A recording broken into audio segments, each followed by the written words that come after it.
എല്ലാ കൂട്ടുകാർക്കും എന്നത്തെ പോലെ ഇന്നും എൻ്റെ പുതിയ വീഡിയോയിലേക്ക് സ്വാഗതം. ഇന്നത്തെ എൻ്റെ റെസിപ്പി മസാല ദോശ. ഇത് സാധാരണ പച്ചരി കൊണ്ട് റേഷൻ കടയിൽ നിന്നും കിട്ടുന്ന പച്ചരി കൊണ്ടുണ്ടാക്കിയ മസാല ദോശയാണ്. അടിപൊളി ടേസ്റ്റായിരുന്നു. മസാല ദോശയ്ക്ക് ആവശ്യമായി നമുക്ക് ആദ്യം മസാല ഉണ്ടാക്കാം. അതിനായിട്ട് ഒരു ചട്ടി അടുപ്പത്ത് വെച്ച് 3 ടേബിൾ സ്പൂൺ വെളിച്ചെണ്ണ ഒഴിച്ച് 1/2 സ്പൂൺ കടുകിട്ട് പൊട്ടിയതിന് ശേഷം വെച്ചിട്ടുള്ള വെളുത്തുള്ളിയും അരിഞ്ഞു വെച്ചിട്ടുള്ള ഇഞ്ചിയും ചേർത്ത് വഴറ്റി കൊടുക്കാം. ചെറിയൊരു ലൈറ്റ് ബ്രൗൺ നിറമാകുമ്പോൾ ഒരു സവാള അരിഞ്ഞു വെച്ചത് ചേർത്ത് കൊടുത്ത് വഴറ്റാം. സവാള ഒരുപാട് ബ്രൗൺ നിറമൊന്നും ആകേണ്ട ആവശ്യമില്ല, ജസ്റ്റ് ഒന്ന് വെന്താൽ മതി. അതിലേക്ക് അരിഞ്ഞു വെച്ചിട്ടുള്ള പച്ചമുളക് 2 ചേർത്ത് കൊടുക്കാം. അതൊന്ന് വഴറ്റിയതിന് ശേഷം അരിഞ്ഞു വെച്ചിട്ടുള്ള ഒരു തക്കാളി അരിഞ്ഞു ചേർത്ത് കൊടുത്ത് വഴറ്റാം. ഈ ഒരു പാകമാകുമ്പോൾ അരിഞ്ഞു വെച്ചിട്ടുള്ള മല്ലിയില ചേർത്ത് വഴറ്റി കൊടുക്കാം. ഇനി ഇതിലേക്ക് ഞാൻ ചേർക്കുന്നത് ഗ്രീൻ പീസ് വേവിച്ചതാണ്. നിങ്ങൾക്ക് ഇഷ്ടമുണ്ടെങ്കിൽ ചേർത്താൽ മതി. എന്തൊക്കെ വെജിറ്റബിൾ ചേർക്കണമെന്നുള്ളത് നമ്മുടെ ഇഷ്ടമാണ്. ക്യാരറ്റോ ബീട്രൂട്ടോ വേണമെങ്കിൽ ചേർക്കാൻ, ഞാൻ ചേർത്തിട്ടില്ല, എൻ്റെ കൈവശം ഇല്ലായിരുന്നു. ഈ 2 പൊട്ടറ്റോ പുഴുങ്ങി വെച്ചിട്ടുണ്ട്, അതിനെ പൊടിച്ചെടുക്കുക. 2 പൊട്ടറ്റോ ആണെങ്കിൽ ഒരു സവാള, അങ്ങനെയാണ് കണക്ക്. പൊട്ടറ്റോ പൊടിക്കുമ്പോൾ നല്ലതുപോലെ വേണമെങ്കിൽ പൊടിക്കാം, ജസ്റ്റ് ചെറിയ കഷ്ണങ്ങളാക്കി പൊടിക്കാം, അതും നമ്മുടെ ഇഷ്ടമാണ്. ഇനി മസാലയ്ക്ക് ആവശ്യമായി പൊട്ടുകടല വറുത്തെടുക്കാം. അതിന് 2 ടീസ്പൂൺ നെയ്യ് ഒഴിച്ച് ചെറിയൊരു ലൈറ്റ് ബ്രൗൺ നിറമാകുമ്പോൾ തീ ഓഫാക്കുക. ഇനി ഇതിലേക്ക് 1/2 ടീസ്പൂൺ കാശ്മീരി ചില്ലി പൗഡറും 1/2 ടീസ്പൂൺ മഞ്ഞൾപ്പൊടി ഇട്ട് ഇളക്കി കൊടുക്കുക. അതിൻ്റെ പച്ചച്ചുവ മാറുമ്പോൾ പൊടിച്ചു വെച്ചിട്ടുള്ള പൊട്ടറ്റോ ചേർത്ത് കൊടുക്കുക.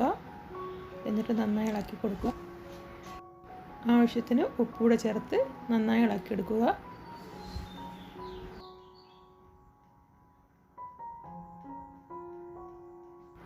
മീഡിയം ടു ലോ ഫ്ലെയിമിലിട്ട് കുറച്ച് നേരം മൂടി വേവിക്കുക.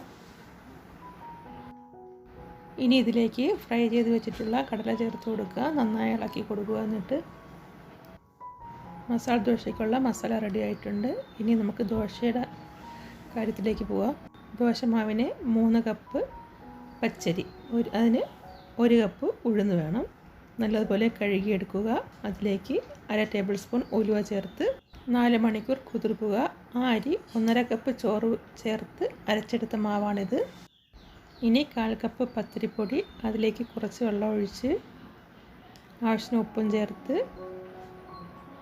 2 നുള്ളു സോഡാപ്പൊടിയും ചേർത്ത് 1 ടീസ്പൂൺ പഞ്ചസാരയും ചേർത്ത് നല്ലതുപോലെ മിക്സ് ചെയ്തെടുക്കുക.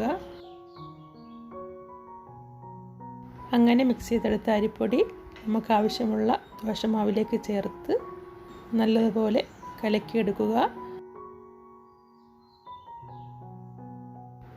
മസാല ദോശയും നെയ്റോസ്റ്റും ഉണ്ടാക്കുമ്പോൾ എപ്പോഴും വെള്ളം കുറച്ച് കൂടുതൽ വേണം.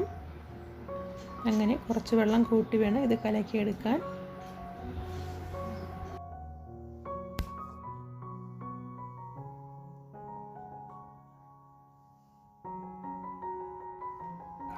ഈ ഒരു പരുവത്തിൽ വേണം മാവ് കലക്കിയെടുക്കാൻ. ഇനി ദോശ ചുട്ടെടുക്കാൻ വേണ്ടി പാൻ അടുപ്പത്ത് വെച്ച് ചൂടാക്കാം. അതിലേക്ക് കുറച്ച് വെള്ളം ഒഴിച്ച് ചട്ടിയുടെ ചൂടൊന്ന് ബാലൻസ് ചെയ്യണം. അതിനുശേഷം മാവ് കോരി ഒഴിക്കുക. ഇങ്ങനെയും പരത്തിയെടുക്കാം. എനിക്കിങ്ങനെ പരത്തുന്നതിനേക്കാൾ ഇഷ്ടം ചുറ്റിയെടുക്കുന്നതാണ്. അപ്പോൾ അത് നല്ല കട്ടി കുറഞ്ഞിട്ടുള്ള ദോശ നമുക്ക് കിട്ടും. കുറച്ച് നെയ്യ് ഒഴിച്ചു കൊടുക്കുക. സൈഡിലും നല്ലതുപോലെ നെയ്യ് ഒഴിക്കണം. ദോശ വെന്തിട്ടുണ്ട്. ഇനി ഇതിലേക്ക് 2 ടേബിൾ സ്പൂൺ മസാല വെച്ച് ദോശ മടക്കിയെടുക്കാം. എൻ്റെ ഈ റെസിപ്പി ഇഷ്ടപ്പെട്ടാൽ വീഡിയോ കണ്ടുകൊണ്ടിരിക്കുമ്പോൾ തന്നെ ഒന്ന് ലൈക്ക് അടിച്ച് സപ്പോർട്ട് ചെയ്യാൻ മറന്നു പോകരുതേ കൂട്ടുകാരെ. ഇനി വേറൊരു മെത്തേഡുണ്ട്. ഇതുപോലെ മാവ് കോരി ഒഴിച്ച് ചുറ്റിയെടുക്കണം. അപ്പോൾ ദോശയ്ക്ക് നല്ല കട്ടി കുറഞ്ഞ് കിട്ടുകയും ചെയ്യും. ഇത് ജസ്റ്റ് ഒന്ന് മറിച്ചിടുകയും വേണം, എന്നാലേ അകം ഒന്ന് വേവത്തുള്ളൂ. അങ്ങനെ മറിച്ച് ഇട്ട് മുരിച്ചെടുക്കുന്ന ദോശ കടയിൽ നിന്നും വാങ്ങുന്ന അതേ ടേസ്റ്റിൽ തന്നെ നമുക്ക് കിട്ടും. കുറച്ച് നെയ്യ് ഒഴിച്ചു കൊടുക്കുക. ഇപ്പോൾ ഏകദേശം ഒരു വശം നല്ല മുരിഞ്ഞ് വന്നിട്ടുണ്ട്. ജസ്റ്റ് ഒന്ന് മറിച്ച് ചെറുതായിട്ടൊന്ന് മുരിച്ചെടുക്കണം.